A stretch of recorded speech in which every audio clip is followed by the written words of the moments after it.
Hey everyone, James Chair from the StarCraft Garden site, bringing you a quick tactics video on the Infestor unit available to the Zerg in StarCraft 2.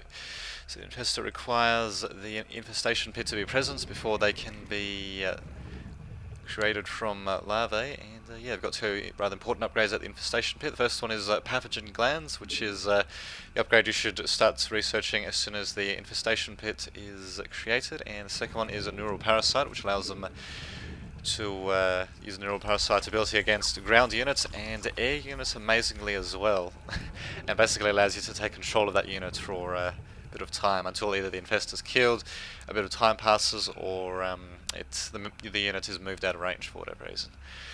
Infestor also benefits pretty immensely from the borrow upgrade, which is of course researched at the lair. There we go.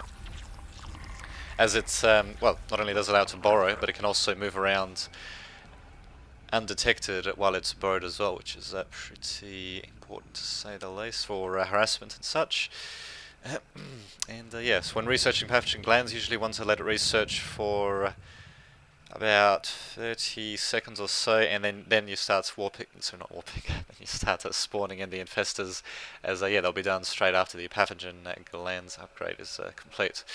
So yes, it's a very important upgrade as it allows them to use the fungal growth ability once they're created, and yeah, they take a long time to create as well, so there you go. So yes, I do have two other abilities besides neural parasite, of course. I have spawning infested Terrans, so pretty good for soaking up damage, as well as yeah, general harassment, and well, just a bit of mobile firepower, as the infested Terrans can target both air and ground units. Fungal growth immobilizes all air and ground targets, and yeah, it also does a bit of damage to them, a bit more damage versus armored units over a bit of time, so not too shabby.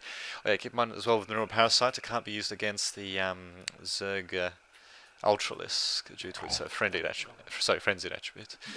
So, just have a look at the fungal growth ability first. Yes, it's pretty useful in immobilizing groups of lesser units, including air units, so you can use it, for example, to mobilize medevacs transporting units to help prevent drops.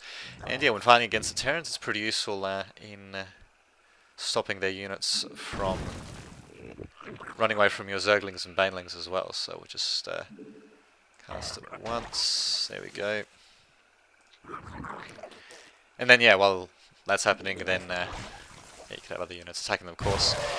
And yeah, as you can see, two fungal growths will kill Marines, provided they don't have the combat shields upgrade, if I remember correctly. And yeah, while they're borrowed, they can use only the Infestor Terran ability, but yeah, it can be pretty useful when, for example, you're harassing the enemy main base, or well, or expansions, or various other places that are not very well defended. And yeah, as for neural parasite, yeah, normally it would be used against the against Protoss and Terrans, as they do have very powerful units such as battle cruisers, fours, colossi, high templars, and ghosts, stuff like that. So against Zerg, they're not really worth it though, due to the fact that yeah, they don't have too many units that are worth taking control of. So yes, we'll just take control of one of these units right now. Bam. And there we go. So yes, use it to attack the enemy units, and they don't seem too willing to. No, I can't even move the test around. Just forgot about that. But there you go. Yeah, they can be used to take the enemy units at least until. There we go. At least until they got quite a range or a bit of time passes.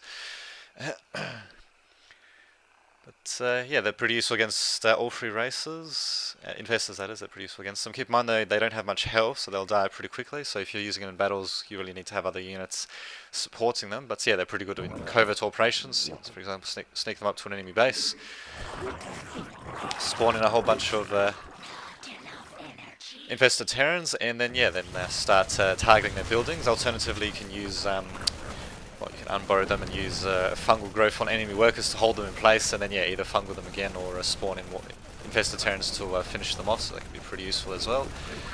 Yeah, there we go, have victory there. And yeah, the infested Terrans, as you can see, a very throwaway unit to say the least, and after a while they just expire, so yeah, pretty useful to use in general army versus army engagements. Although usually not against the Zerg, as the other abilities usually a bit more important. But yeah, it can still be pretty useful for harassment and all that, and as well for soaking up damage. So there you have it. Check out the StarCraft 2 site for more information about using the Zerg, and until next time, this has been Dame David, just signing off.